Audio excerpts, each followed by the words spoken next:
On va tomber 2 ans après à peine 5% de vacances.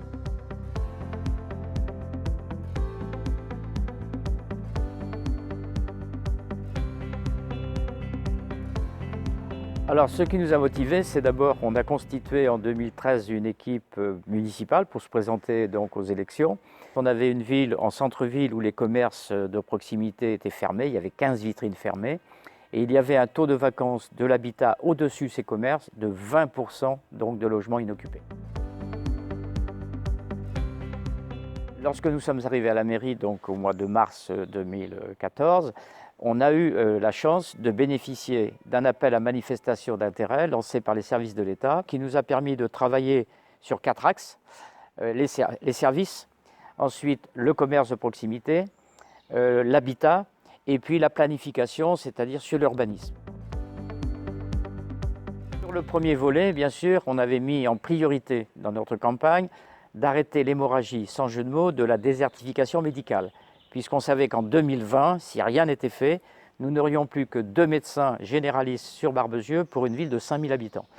Donc, priorité, c'était d'ouvrir une maison de santé pluridisciplinaire, ce que l'on a fait, puisque au mois de septembre dernier, on a donc 25 professions de santé, dont 6 médecins qui sont dans cette maison de santé.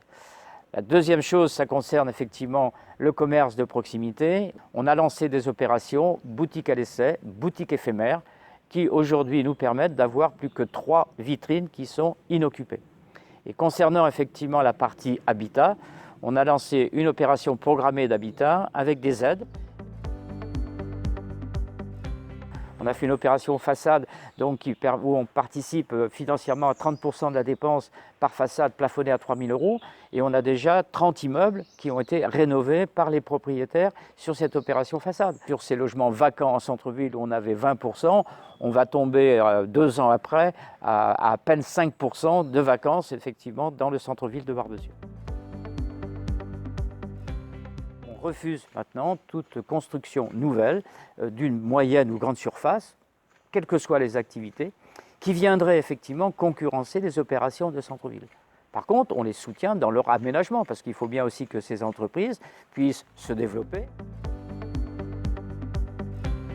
Alors d'abord, se fixer des objectifs, c'est la première démarche. Deuxièmement, avoir l'adhésion des partenaires publics, que sont l'État, la région, le département, la communauté de communes, et puis d'associer effectivement, je dirais, la population à travers des comités de quartier, qu'elle soit adulte ou qu'elle soit donc mineure, à l'objectif qu'on s'est fixé, qui était cette revitalisation des centres-bourgs.